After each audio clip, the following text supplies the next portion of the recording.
तो आदाब, नमस्कार, गुड इवनिंग, सत श्री अकाल। एक बार फिर आप तमाम लोगों का स्वागत है क्राइम तक की कहानी के इस एपिसोड में। उम्मीद है पूरी फैमिली अच्छी होगी। आज की कहानी शुरू करूं उससे पहले यूक्रेन और रूस के अपडेट। रूस ने 2-3 ऐसे शहर जहां पे लोग फंसे हुए हैं, खासतौर पर विदेशी नागरिक, उनको वहां से सेफ पैसेज देने के लिए, निकल जाने के लिए कुछ वक्त के लिए सीज फायर का ऐलान किया। यानी कि कुछ शहरों में रूस की सैनिक की तरफ से गोलीबारी या कोई धमाके नहीं हो रहे हैं, जबकि कीव और खारकीव, ये 2 शहर अब भी निशाने पर हैं। कीव से लगातार बमबारी की खबर आ रही है, वहाँ लड़ाई चल रही है। 10वां दिन है। 10वें दिन में अभी तक जो सबसे बड़ी बात यह है कि रूस किसी भी यूक्रेन के बड़े शहर पे, खासतौर पर कीव की बात करूँ, राजधानी, या खारकीव की, कब्जा नहीं कर पाया, और शायद यही बेचैनी है। दूसरी तरफ बातचीत जो है उससे कोई मसले का हल निकल नहीं रहा। पूरी दुनिया जो है लगातार अपील कर रही है, लेकिन कोई फ़ायदा नहीं हो रहा है। अब ये मालूम नहीं कि ये जंग कितनी लंबी खींचेगी, क्योंकि अब तक ये था कि 2-3 दिन में मसला निपट जाएगा, 2-3 दिन में शायद रूस कब्जा भी कर लेगा, उसके बाद जंग बंद हो जाएगी। लेकिन 10वां दिन है और 10 दिन के बाद भी अभी तक कुछ हुआ नहीं। हालांकि इस दौरान में जो यूक्रेन के प्रेसिडेंट जेलेंस्की, उन्होंने एक दावा किया है कि अब तक रूस के करीब 10,000 सैनिकों को उन लोगों ने मार डाला है। तो दोनों तरफ से दावे भी हो रहे हैं। बीच में ये भी खबर आई कि जेलेंस्की रूस छोड़कर पोलैंड भाग गए, लेकिन फिर यूक्रेन की तरफ से कहा गया कि जो जेलेंस्की हैं वो कीव में ही है। तो कुल मिलाकर लड़ाई जारी है, अभी तक कोई नतीजा निकला नहीं है। दुनिया यही उम्मीद कर रही है कि जल्द से जल्द शांति हो और ये लड़ाई झगड़ा, ये जंग बंद हो। तो पहली चीज़ ये। दूसरी, कल एक अफसोसनाक खबर आई, जो शेन वॉर्न, मतलब मैं खुद बहुत बड़ा फ़ैन, तब स्पिन गेंदबाजी की क्या बात करूं। तो शेन वॉर्न का मैदान में जो करिश्मा, बॉल ऑफ द सेंचुरी उनका फेंकना, और ख़ासतौर पर एक क्रिकेटर के तौर पे जो सबसे इंटरेस्टिंग पहलू था, जब शेन वॉर्न और तेंदुलकर के बीच में मुकाबला होता था, याद होगा शारजा का वो मैच। फिर जब भी शेन वॉर्न इंडिया आते तो हम सभी यही उम्मीद करते थे कि वॉर्न और तेंदुलकर के बीच में मुकाबला देखने को मिलेगा। तो एक महान, एक ज़बरदस्त गेंदबाज, सिर्फ 52 साल की उम्र, दुनिया में हाईएस्ट जो विकेट टेकर उसमें नंबर 2 पे है, 700 से ज़्यादा विकेट, मुरलीधरन के 800 विकेट। लेकिन शेन वॉर्न, पूरी दुनिया में उन्हें लोगों ने प्यार दिया उनकी गेंदबाजी की वजह से। और ये वही शेन वॉर्न है, जब आईपीएल शुरू हुआ था तो राजस्थान रॉयल की जो टीम थी, कहते थे उस वक्त सबसे गरीब टीम थी, बड़े नामी प्लेयर नहीं थे उसमें, लेकिन शेन वॉर्न उसी राजस्थान रॉयल के कैप्टन थे। और पहले ही आईपीएल में उन्होंने राजस्थान रॉयल को चैंपियन बना दिया, आईपीएल जीती थी। उन्हीं के अंडर में यूसुफ पठान ने शानदार सेंचुरी बनाया था, और उस वक्त यूसुफ पठान का ज़बरदस्त फॉर्म में चल रहे थे। तो हर जगह पे शेन वॉर्न की कामयाबी। लेकिन थाईलैंड से उनकी मौत की अफसोसनाक खबर आई। अब अभी यही बताया जा रहा है कि हार्ट अटैक, दिल का दौरा पड़ने से हुई है। कहते हैं कि वो अपने 3 दोस्तों के साथ छुट्टियां मना रहे थे वहाँ के एक प्राइवेट विला में, और फिर अचानक उनकी तबीयत बिगड़ी। उनको लेकर वो लोग हॉस्पिटल गए। 20 मिनट तक कोशिश की गई, लेकिन जान बचाई नहीं जा सकी। अब ऑस्ट्रेलियाई फॉरेन मिनिस्टर का बयान आया है कि उनकी बॉडी को ऑस्ट्रेलिया लाने की तमाम कोशिश की जा रही है, और इस सिलसिले में थाईलैंड से बात भी की जा रही है। शेन वॉर्न के साथ साथ कल ही एक और महान क्रिकेटर, रॉडनी मार्श की भी मौत की खबर आई थी। 74 ईयर्स ओल्ड थे वो, ऑस्ट्रेलिया के ज़बरदस्त विकेट कीपर थे, और उनके बेटे मिशेल मार्श और जो अभी भी खेलते हैं। तो 2 महान क्रिकेटर की मौत की खबर। लेकिन शेन वॉर्न की मौत ने चौंका दिया, क्योंकि सिर्फ 52 साल की उम्र थी और अचानक ये खबर आई थी। अब आते हैं आज की कहानी के ऊपर। अपने कहानी के सिलसिले को पुराना जो दोबारा है वो शुरू करते हैं। आप में से बहुत सारे लोगों ने कहा जंग बहुत हो गई, तो अब पुरानी ढर्रे पे लौटिए। तो आपकी ही फरमाइश पे अब ये है कि जंग का अपडेट दूंगा, और वैसे ही पुरानी जैसे कहानियाँ सुनाता वही सुनाऊंगा। आप सभी ने मनी हाइस्ट देखी होगी, मैं बार बार उसका जिक्र भी करता हूँ। एक ज़बरदस्त स्क्रीन प्ले लिखी गई, एक ज़बरदस्त कहानी। और इस मनी हाइस्ट में जो प्रोफेसर का किरदार था, उसका तो जवाब ही नहीं। मतलब कुल मिलाकर कैसे चोरी करनी है, चोरी के मौके पे कहाँ कहाँ दुश्वारी आएगी, कहाँ कहाँ बचना है, कहाँ पकड़े जाएंगे तो क्या करना है, ये सारी कुल मिलाकर एक क्राइम करने के लिए क्राइम कैसे करना है वो तो है ही है, उस दौरान में क्या क्या मुश्किलें आएंगी और उनसे कैसे बचना है, उसकी पूरी प्लानिंग, ये है मनी हाइस्ट। अब अगर असली दुनिया में भी लोग इस तरह की चीज़ों को आजमाने लगे तो फिर चौंकना लाजमी है। हालांकि बार बार कहता हूँ, फिल्में या सीरियल सब समाज का आईना होती हैं। ऐसे ही एक शख्स ने इंडिया में, राजस्थान के कोटा में, एक परफेक्ट मर्डर करने के लिए प्रोफेसर बन गया। प्रोफेसर ये मनी हाइस्ट वाला, कि परफेक्ट मर्डर करना है और इसके बाद बचना है, पकड़े नहीं जाना है, क्या क्या प्लानिंग करता है। ये भी है कि कत्ल करने के बाद नहीं पकड़ा जाऊं इसके लिए क्या क्या करूं, पकड़ा जाऊं तो क्या करूं, पुलिस को कैसे उलझाऊं, शहर से बाहर कैसे निकलूं, कहाँ किस रूप में जाऊं, किस हुलिये में जाऊं, कहाँ पे कितनी देर रुकूं, कौन कौन से सीसीटीवी फुटेज मुझे कैद करेंगे कैमरे, उनसे कैसे बचूं, उन सीसीटीवी फुटेज के जरिए पुलिस को कैसे उलझाऊं, जिन जिन रास्तों से भाग रहा हूं वहां से पुलिस को कैसे उलझाऊं, जिन रास्ते से वापस लौटना है वहां पुलिस को कैसे उलझाऊं। उसने हर चीज सोची, न सिर्फ सोची बल्कि हर चीज का उसने प्लान ए और प्लान बी दोनों तैयार किया। कहानी राजस्थान के कोटा की है। अपने जितने भी ज़्यादातर जो इंजीनियर और ये सारे, आपको पता है कोटा एक हब है इंजीनियर पैदा करने वालों का, क्योंकि वहाँ पे सबसे ज़्यादा इंस्टीट्यूट है जो बच्चों को पढ़ाते हैं।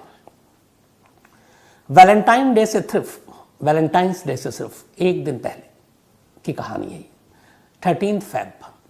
13 फरवरी को गौरव जैन नाम का एक टीचर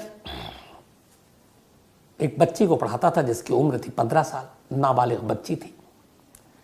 13 तारीख को ये बच्ची ट्यूशन पढ़ने के लिए गौरव जैन के घर पहुंची, कोटा के कोतवाली इलाके में। आमतौर पर ट्यूशन खत्म करने के बाद 1 से 1.5 घंटे के बाद वो बच्ची अपने घर लौट आती है, लेकिन 13 फरवरी की शाम को ये बच्ची तय वक्त पर घर नहीं लौटी। जब तय वक्त पर घर नहीं लौटी तो माँ बाप को फिक्र हुई। लड़की के जो बच्ची है, चूँकि नाबालिग है, उसके पिता गौरव जैन के घर पहुंचते हैं कि क्या वजह कि वो लौटी नहीं। जाते हैं तो देखते हैं दरवाजे पे ताला लगा हुआ है। गौरव जैन के माँ बाप वहीं थोड़ी दूर पर रहते थे। अब उन्होंने देखा ताला तो लगा हुआ है, लेकिन फिर उन्होंने देखा कि उनकी बच्ची का जो चप्पल है वो दरवाजे के बाहर पड़ा हुआ है। अब उन्हें बड़ा अजीब लगा, बट ताला लगा हुआ था, क्या करें। वो गौरव जैन की माँ के पास पहुँचे और उन्होंने कहा कि ऐसी ऐसी बात है, मेरी बच्ची घर नहीं लौटी और गौरव भी गायब है और मेरी बच्ची के चप्पल जो हैं वो दरवाजे के बाहर है, तो आप चलिए और चल के देखते हैं। गौरव की माँ साथ आती है, उनके पास भी चाबी थी, दरवाज़ा खोलती हैं। अंदर जब देखती हैं तो चीखें निकल जाती हैं। 15 साल की उस बच्ची की लाश फंदे से झूल रही थी, उसके दोनों हाथ पैर बंधे हुए थे। पहली नज़र में ये लग रहा था कि बच्ची ने खुदकुशी की, लेकिन फिर दूसरी नज़र में हाथ पैर बंधे हुए हैं तो कोई खुदकुशी कर नहीं सकता, ये कत्ल है। ये खबर थोड़ी ही देर में पूरे कोटा में फैल गई। बच्ची की लाश को उतारा गया, पुलिस आई। उसके शरीर पर जगह जगह जख्म के भी निशान थे, पैरों पे जलने के भी निशान थे, ऐसा लगता था सिगरेट से दागा गया है। और गौरव गायब। अब पहला शक ही गौरव पर। पुलिस की टीम फौरन गौरव को ढूंढना शुरू करती है। बहुत बड़ी एक टीम बनाई जाती है जो गौरव को ढूंढे, लेकिन टीम ढूंढती रहती है और गौरव का कुछ पता नहीं चलता। इधर बच्ची की मौत की खबर से कोटा में पूरा हंगामा हो जाता है। तमाम कोचिंग इंस्टीट्यूट जो थे वो, यहाँ तक के बाज़ार, व्यापारी जो संगठन, वो भी पुलिस की इस नाकामी पर और एक बच्ची की इस तरह मौत पर गुस्से में धरना प्रदर्शन करते हैं, मार्केट बंद कर देते हैं। लोगों के गुस्से और दबाव को देखते हुए पुलिस की एक बड़ी टीम तैयार की जाती है, जिसमें 3 एडिशनल डीएसपी, इसके अलावा सीआई, इंटेलिजेंस, अलग अलग थाने की यूनिट के लोग, करीब 200-300 पुलिस वाले झोंक दिए जाते हैं कि किसी तरह गौरव जैन को पकड़ा जाए। पुलिस 10,000 का इनाम रखती है, अलग अलग कोचिंग इंस्टीट्यूट के लोग इनाम रखते हैं, पर गौरव का कोई सुराग नहीं मिलता। वक्त बीतता जाता है, लोगों का गुस्सा बढ़ता जाता है। इधर माँ बाप का रो का बुरा हाल। वो कहते हैं जिस पे भरोसा किया उसी ने हमारा घर को उजाड़ दिया। 5, 6, 7, 8 दिन गुजर गए। इस दौरान में गौरव के जितने रिश्तेदार थे, पुलिस ने वहाँ पे भी अपनी टीमें लगा रखी थी। पता चला था पुलिस को कि गौरव की एक बहन जो गुड़गांव में रहती है, गुरुग्राम में, वहाँ पे भी पुलिस की एक, जो राजस्थान पुलिस थी, कोटा की पुलिस, सादी वर्दी में तैनात थी। इत्तेफाक से 7 दिन के बाद पुलिस की एक टीम, अच्छा इस दौरान इससे पहले ये हुआ कि जब बच्ची की मौत हुई और गौरव को ढूंढा जा रहा, मिल नहीं रहा है, तो एक शक और भी हुआ और एक ख़तरा भी। वो ये कि गौरव ने शायद बच्ची का कत्ल करने के बाद खुद भी खुदकुशी कर ली हो, क्योंकि अब धीरे धीरे कहानियाँ आ रही थी। गौरव के दोस्तों से जब पूछताछ हुई कि वो उस बच्ची से एक तरफा प्यार करता था, बच्ची लेकिन नहीं करती थी, तो अब ये था कि कहीं कत्ल करने के बाद उसे डर हुआ और वो खुद भी ना खुदकुशी कर ले। अब उस इलाके में आसपास की जितनी नदियाँ थी, यहाँ तक कि चंबल की नदी जो लगती थी वहाँ से, उन सब में गोताखोरों को भेजा गया ताकि लाश को ढूंढा जा सके, कहीं गौरव ने सुसाइड तो नहीं कर लिया। तमाम अस्पतालों में लावारिस लाशों की छानबीन की गई। कई दिन तक इसमें भी बीता, लेकिन गौरव की लाश नहीं मिली। तो लगा कि गौरव भाग गया है। 7 दिन के बाद दिल्ली से सटे गुरुग्राम में गौरव जैन अपनी बहन के घर आता है। बहन के घर पे ताला लगा हुआ था क्योंकि उसकी बहन वहीं एक टोंक में एक शादी थी पारिवारिक, उसमें गई हुई थी और घर पे ताला लगाकर गौरव उस घर में आता है, देखता है ताला, लेकिन घर में घुसने की कोशिश करता है। राजस्थान पुलिस पहले से ही वहाँ पे तैनात थी सादी वर्दी में, गौरव को पहचानती थी, तस्वीर हाथ में थी। गौरव पे वो टूट पड़ते हैं। इसके बाद उसे अपने शिकंजे में लेते हैं। पकड़ने के बाद उसे अब कोटा लाते हैं। कोटा लाने के बाद अब गौरव से पूछताछ होती है। गौरव फिर पूरी कहानी बताता है और जब वो पूरी कहानी बताता है तभी एक परफेक्ट मर्डर करने के लिए वो कैसे प्रोफेसर बना, एक कत्ल करने के बाद कैसे वो लड़की बना, ये सारी कहानियाँ जब सामने आई तो पुलिस भी दंग रह गई कि एक शख्स क्राइम करने के लिए इतना डीपली स्टडी कर सकता है। कहानी ये थी कि गौरव उस 15 साल की बच्ची को ट्यूशन पढ़ाया करता था। ट्यूशन पढ़ाते पढ़ाते वो उससे प्यार करने लगा। वो लड़की उससे प्यार नहीं करती थी। गौरव ने 1-2 बार डायरेक्ट इनडायरेक्टली उसको एक तरह से प्रपोज भी किया, बट उसने अनसुना कर दिया। 14 फरवरी को वैलेंटाइंस डे, गौरव ने कहा कि ये अच्छा मौका है। इससे पहले उसको ये भी पता चला कि 13 फरवरी को इस बच्ची की किसी रिलेटिव की शादी है जिसमें उसके पेरेंट्स को जाना है। अब मौका अच्छा था। उसने 13 फरवरी को पहले बच्ची ने छुट्टी ले रखी थी क्योंकि शादी में उसे भी जाना था, लेकिन गौरव ने बच्ची और उसके माँ बाप को फ़ोन करके कहा कि एक्स्ट्रा क्लासेस है, बहुत ज़रूरी है, वरना इसके नुकसान हो जाएगा, तो आप इसको ट्यूशन के लिए भेजिए। पहले घर वाले तैयार नहीं थे। गौरव के कहने पे उन्होंने बच्ची को शाम को भेज दिया। अब इससे पहले गौरव ने पूरी तैयारी कर रखी थी। 13 फरवरी से पहले करीब 8 फरवरी से ही तमाम उधेड़-बुन में था। उसने तय कर रखा था कि वैलेंटाइंस डे से पहले उसको वो ऑफर देगा, प्रपोज करेगा। उसको ये भी था कि अगर उसने इनकार किया तो क्या करेगा। उसने बहुत सोचा, फिर उसने ये फैसला किया कि अगर लड़की ने इनकार किया तो वो उसे जान से मार देगा। अब दोनों पहलू था कि लड़की मान गई तो ठीक, नहीं मानी तो कत्ल करूंगा। अब लेकिन कत्ल कैसे करें और कत्ल के बाद क्या करें, यही 5 दिन से फिर उसने प्लानिंग करनी शुरू की। उसने बहुत सारी फिल्में देखी मोबाइल पे, फिर और वो सर्च करके मारता था मर्डर करने के तरीके और ये सारी मूवी में। अचानक उसने बाजीगर फिल्म देखी अपने मोबाइल पे। अब बाजीगर में शाहरुख खान एक का गला घोंट कर कत्ल करता है, एक रस्सी से कत्ल करता है। उसने उस फिल्म को बार बार देखा कि गला घोंट कर कैसे किसी को मारा जाता है, रस्सी के फंदे से गले में कसकर कैसे मारा जाता है। कहते हैं कि उसने 2-2 घंटे तक नॉन स्टॉप बस इसी सीन को देखा, सिर्फ सीखने के लिए। जब उसे आइडिया हो गया कि कैसे गला घोंट कर जान लिया जाता है तो ये काम पूरा हो गया। अब उसने सोचना शुरू किया कि कत्ल करने के बाद पुलिस को कैसे उलझाऊं और बचूं। अब यहां उसने YouTube देखना शुरू किया और YouTube पे ये देखा कि एक लड़का लड़की के मेकअप में, कई फिल्मों में भी होता है, अपने कमल हसन की आप फिल्में देखे होंगे या और आमिर खान जिसमें वो लड़की के उसमें रोल में आ जाते हैं। तो इसने कहा कि मेकअप करके लड़का लड़की कैसे बन सकता है। अब उसने YouTube पे पूरा सर्च करना शुरू किया। इसके बाद मेकअप किट खरीद लेकर आया, लड़कियों के बाल खरीद कर लेकर आया जो विग होता है। इसकी बहन चूंकि वहां अक्सर आती थी, उसके शलवार और बाकी चीजें घर पे थी, वो उसके पास थे कपड़े। अब ये सारी चीजें लाने के बाद इसने मेकअप करना शुरू किया। लगातार रिहर्सल करता रहा मेकअप के खुद पे, खुद मेकअप करता, खुद को शीशे में देखता, बाल उसी हिसाब से, स्कार्फ कैसे लड़कियां बांधती हैं, वो लड़कियां चलती कैसे हैं, इन सारी चीज़ों को YouTube पे उसने बारीकी से एक एक चीज़ देखी, रिहर्सल किया और फिर लड़कियों के कपड़े पहनकर खुद लड़की बनकर आईने में देखता कि किसी को शक तो नहीं होगा। जब ये सारी चीज़ें पूरी हो गई तब ये था कि उसे पुलिस को उलझाना था। उसने कहा कि कत्ल करने के बाद उसके पास कितना वक्त है और ये लाश कब तक लोगों की नज़रों के सामने आ जाएगी, कितने घंटे में ये जो कत्ल उसने किया है ये इसका खुलासा हो जाएगा, दुनिया को पता चल जाएगी, और तब वो शहर से कितनी दूर होगा, कहाँ होगा, कैसे भाग सकता है, कैसे बच सकता है। उसने यहाँ पे भी 2 ऑप्शन चुने, प्लान ए और प्लान बी। उसने कहा कि वो ट्रेन से जाएगा, ट्रेन जल्दी शहर से दूर ले जाएगी, और दूसरा प्लान बी, अगर ट्रेन से नहीं जा पाया तो बस से जाएगा। इसके बाद ये सारी चीज़ें 13 फरवरी कत्ल से पहले की अभी तक तैयारी चल रही है। वो एक ट्रैवल एजेंसी के पास जाता है। ट्रैवल एजेंसी के पास जाकर हरिद्वार की बस से एक टिकट बुक कराता है, और ये टिकट उसने बुक कराई वो मीनाक्षी नाम से, एक लड़की के नाम से, मीनाक्षी। इसने टिकट बुक करा ली। टिकट बुक कराने के बाद ये वापस अपने घर आता है। इसके बाद ये अपना गेटअप चेंज करता है, अब लड़की बन जाता है, मेकअप करता है, बहन के सलवार कमीज पहनता है, और उसी ट्रैवल एजेंसी के बाहर जाकर यूं ही खड़ा हो जाता है। करीब 1 घंटे तक टहलता रहता है। उस दौरान ट्रैवल एजेंसी के पास से तमाम लोग गुजरते हैं, ट्रैवल एजेंसी वाले भी उसको देखते हैं। कई लेडी पुलिस वाली थी उस वक्त जो गुजर रही थी, उन्होंने भी देखा। वो सिर्फ ये आजमाना चाहता था कि यहाँ पे खड़े होने से कोई उसे पकड़ तो नहीं लेगा कि वो लड़की है कि लड़का है। और उसके दिमाग में ये भी था कि अगर पकड़ लिया तो उस वक्त तक उसने कोई जुर्म नहीं किया था, तो क्या होता।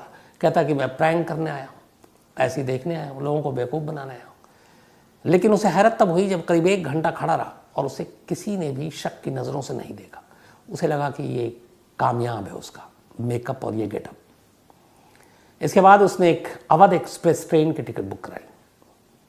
दोनों चीज़ें हो गई। सारी चीज़ें करने के बाद, सारी तैयारी करने के बाद 13 फरवरी की तारीख आती है। शाम को लड़की घर पे आती है पढ़ने के लिए। वो उसको प्रपोज करता है, लड़की मना कर देती है। वो उसके साथ ज़बरदस्ती करने की कोशिश करता है, लड़की विरोध करती है, और इसी के बाद अचानक वो लड़की का गला घोंटने लगता है उसी के दुपट्टे से। लड़की थोड़ा सा अपना होश खोती है, वो उसके हाथ और पैर बांध देता है, फिर उसी के दुपट्टे से तब तक उसका गला घोंटता है जब तक कि उसकी मौत नहीं हो जाती। ये सब करने के बाद उसे लगता है कि एक और भी पुलिस को उलझा सकते हैं। वो लाश को वहीं कमरे में टांग देता है ताकि ये लगे कि पहली नज़र में खुदकुशी की है। हालांकि उसे मालूम है, क्योंकि वो सब कुछ उसने स्टडी कर रखा था कि उंगलियों के निशान, गला घोंटने या फिर खुद से खुदकुशी करने के निशानों में फ़र्क होता है, वो पकड़ा जाएगा। लेकिन फिर भी उसने ऐसा किया। ये सब करने के बाद उसने दरवाजे पे ताला लगाया, वहाँ से निकलता है। अब वो स्कूटी पे बैठता है। उसे ये भी पता है कि वो स्कूटी से जाएगा और अब जब पुलिस उसके घर तक आएगी और ये कत्ल का खुलासा होगा तो पुलिस सीसीटीवी खंगालेगी। और वो सीसीटीवी से बचता नहीं है, लेकिन मास्क पहनता है चेहरे पर। कोरोना में कोई शक भी नहीं करता। स्कूटी से वो चलते चलते एक पेट्रोल पंप पे रुकता है। पेट्रोल पंप पे जाने के बाद वो जानबूझकर वहाँ पेट्रोल भराता, उसे पेट्रोल भराने की ज़रूरत नहीं थी। और पेट्रोल पंप पे पेट्रोल भराने के बाद वहाँ पे भी देखता है कि सीसीटीवी है। फिर वो जिसने पेट्रोल पंप के कर्मचारी ने पेट्रोल भरा, उससे वो पूछता है कि यहाँ से केशोराय पाटन का रूट किधर है। तो वो पेट्रोल का जो एम्प्लॉई था पंप का, वो बताता है केशोराय पाटन, आप यहाँ से यहाँ चले जाइए। ये उसने जानबूझकर पूछा था, यहाँ पे भी उसकी प्लानिंग थी।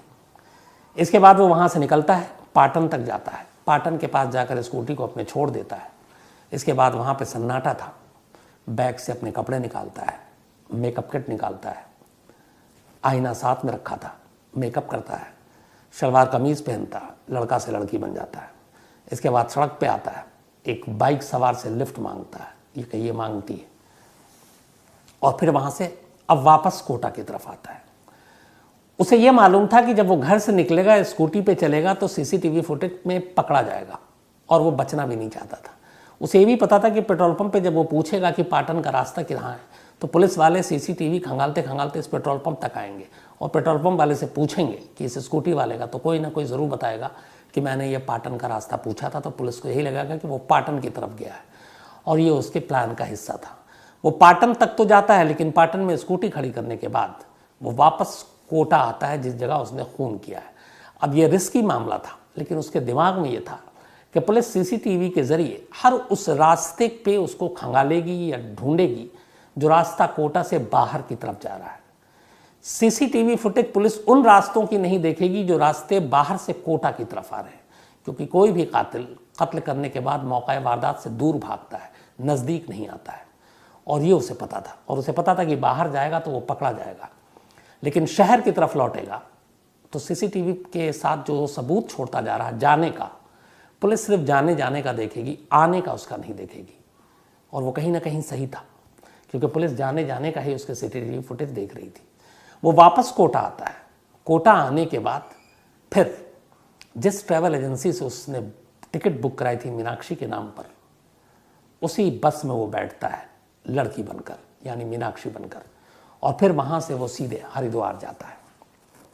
हरिद्वार जाने के बाद भी उसे पता था कि पुलिस इधर उधर तमाम जगह ढूंढेगी, उसके रिश्तेदारों के यहाँ ढूंढेगी। हरिद्वार जाने के बाद फिर वो वहाँ से अब अगले 7 दिन तक भटकता ही रहता है।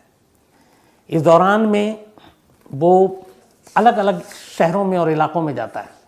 हरिद्वार जाता है, फिर देहरादून जाता है, फिर देहरादून के बाद बरेली, लखनऊ, गोरखपुर, पटना, बोधगया, मधुबनी, रांची, आगरा, मथुरा, वृंदावन, बल्लभगढ़ और आखिर में गुरुग्राम आता है। इस दौरान में जब वो ट्रैवल करता तो जब बस स्टैंड पे होता या बस में होता तो लड़की बन जाता, और जहाँ पे लगता कि उससे खतरा नहीं है, कोई पहचान नहीं रहा है, वो लड़का बन जाता। बाहर जाने के बाद उसने अपने बाल भी कटवा लिए और बेहद छोटे करा लिए ताकि हुलिया बदल जाए। उसे ये पता था कि उसके घर वाले या उसके रिश्तेदार तक पुलिस ढूंढते ढूंढते हर एक रिश्तेदार को ढूंढेगी, उसके दोस्तों को ढूंढेगी, लेकिन मजबूरी ये थी कि धीरे धीरे उसके पास पैसे खत्म हो रहे थे और उसे लगा कि उसकी बहन के घर पे पुलिस शुरुआत में आ गई होगी, अब चली गई होगी 2-4 दिन, 7 दिन बीत गए, अब कहाँ भटकेगी। हर प्रोफेसर नहीं होता और वो अभी प्रोफेसर गिरी शुरू कर रहा था, तो यही मार खा गया। 7 दिन के बाद वो गुरुग्राम पहुंचा। पुलिस की टीम ऑलरेडी बहुत सब्र करके वहाँ पे हर उसके रिश्तेदारों के घर जैसे वहाँ पे भी थी, और आने के बाद वो पकड़ा गया। पुलिस के सामने उसने अपना सारा इकरार जुर्म किया है। उसने कहा, हाँ मैंने मारा, मैं उससे प्यार करता था और मैंने ये तय कर लिया था कि अगर उसने मेरे प्रपोज़ल को या मैं जो प्रपोज़ करूँगा, मेरे इश्क को, मेरे प्यार को उसने नहीं कबूल किया तो फिर मैं उसको और किसी का भी नहीं होने देंगे। ये ऐसे सनकी लोग और ऐसे एक तरफा इश्क बेहद ख़तरनाक होता है, लेकिन उससे ख़तरनाक ये है कि कैसे जुर्म को करने के लिए आप फिल्मों से, सीरियल से आइडियाज़ लेते हैं। जैसे इस मामले में उसने पूरा गला घोंट कर कैसे कत्ल करते हैं, ये उसके लिए फिल्म देख रहा है। पुलिस से बचने के लिए कैसे मेकअप करते हैं, ये उसने यूट्यूब पे देखा। कैसे पुलिस को उलझाने के लिए शहर से बाहर जाने के बाद वापस की तरफ आने, ये भी उसने अलग अलग जगहों से देखा और सीखा। लेकिन कुल मिलाकर सारी चालाकियाँ धरी रह गई। वही होता है कि कानून के हाथ बड़े लंबे होते हैं, कई बार छोटे हो जाते हैं, लेकिन अमूमन ऐसे नहीं होते। और ये जिनको टीचर कहते हुए भी मुझे शर्म आ रही है, गौरव जैन, क्योंकि एक टीचर के पास हर माँ बाप अपने बच्चों को बहुत भरोसे के साथ भेजते हैं, और टीचर का मतलब गुरु, और गुरु का मतलब माँ बाप से भी बड़ा दर्जा। हम लोगों को यही सिखाया गया है। लेकिन अगर एक गुरु ही अपने शिष्य और शिष्य के घर वालों का भरोसा तोड़ दे तो ये सबसे ख़तरनाक हो जाता है। फिलहाल अपने किए की सज़ा काट रहा है, पुलिस रिमांड ख़त्म हो चुका और गौरव इस वक्त जेल में। हालांकि कोटा का गुस्सा इतना था कि गौरव जैन को जब तक पुलिस ने अपनी हिरासत में रखा तब तक इस बात का डर था कि कोटा के लोग उसे नुकसान न पहुंचा दें, तो उसकी सुरक्षा के लिए ज़्यादा इंतज़ाम किए गए थे। लेकिन अब वो जेल के अंदर है, जेल के अंदर जाहिर सी बात है वो महफूज है।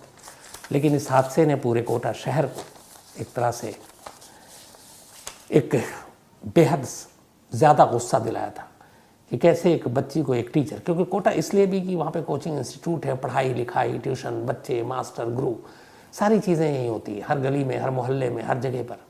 और वहाँ ऐसा अगर रिश्तों का और भरोसे का खून हो तो फिर लोगों का गुस्सा होना भी शायद कहीं ना कहीं गलत नहीं लगता। तो ये थी कहानी उस प्रोफेसर की जो एक परफेक्ट मर्डर करके बचना चाहता था लेकिन बच नहीं पाया।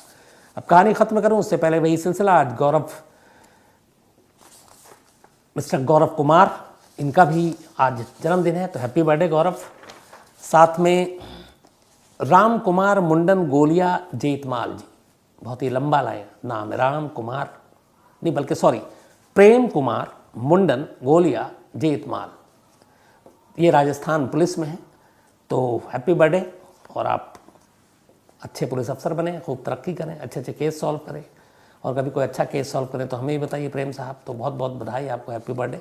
मोती सिंह गोदारा जी ने भेजा है। कनिष्का व्यास जी हैं, इनका भी जन्मदिन है आज, और नितिन व्यास पटना सिटी से उन्होंने भेजा है, तो हैप्पी बर्थडे कनिष्का। स्मिता उन्मेष कुंदालिया जी, इनका भी आज जन्मदिन है, तो हैप्पी बर्थडे स्मिता जी। और दीपेश भंडारी जामनगर से भेजा है, इनकी बहन है। श्रेयांश का भी आज जन्मदिन है, तो हैप्पी बर्थडे श्रेयांश। मोनूलाल और सर्वेश कुमार जी ने भेजा है। बालूराम चौधरी जी का भी आज जन्मदिन है, हैप्पी बर्थडे बालूराम जी। और गीता चौधरी जी सिलवत्सा से भेजा है, इनकी पत्नी है, सरप्राइज देना चाहती हैं वो, तो हैप्पी बर्थडे अगेन बालूराम जी।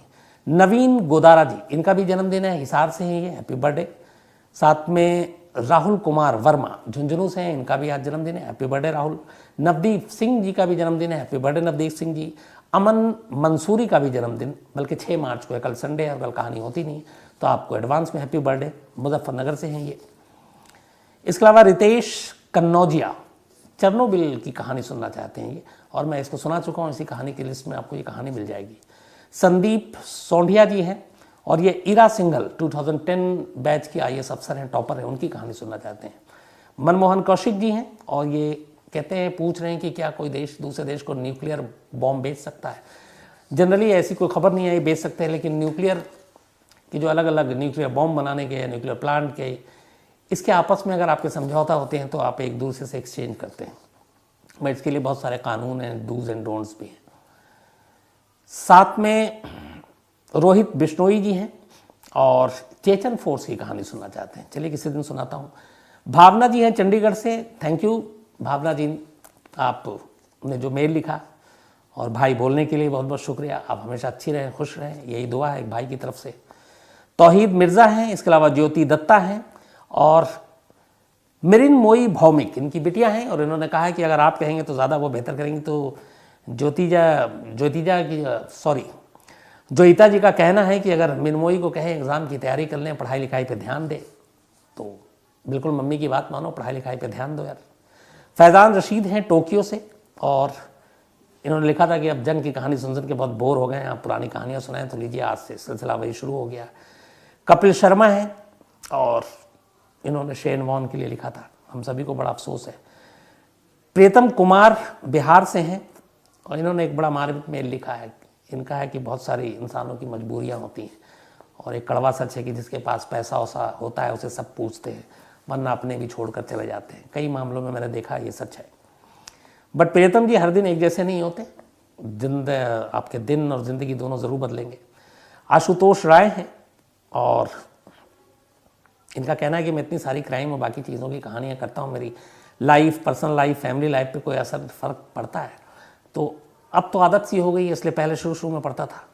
भावना राव हैं और इन्होंने भी एक किसी स्टोरी की फरमाइश की है। इसके अलावा दिलीप कुमार कुशवाहा जी हैं, पोखरन की कहानी सुनना चाहते हैं, ये शायद मैं सुना चुका हूँ, इसी कहानी में मिल जाएगी। और पिंकी गुप्ता जी हैं। तो आप तमाम लोगों का शुक्रिया, और जिन जिन लोगों ने जो कहानी की फरमाइश की वो भी जल्दी पूरा करेंगे। आप अपना ख्याल रखिएगा, कल संडे है, सब कुछ कूल हो, शांत हो, तो आपसे मुलाकात होगी मंडे को किसी नई कहानी के साथ। तब तक के लिए शुक्रिया, थैंक यू वेरी मच।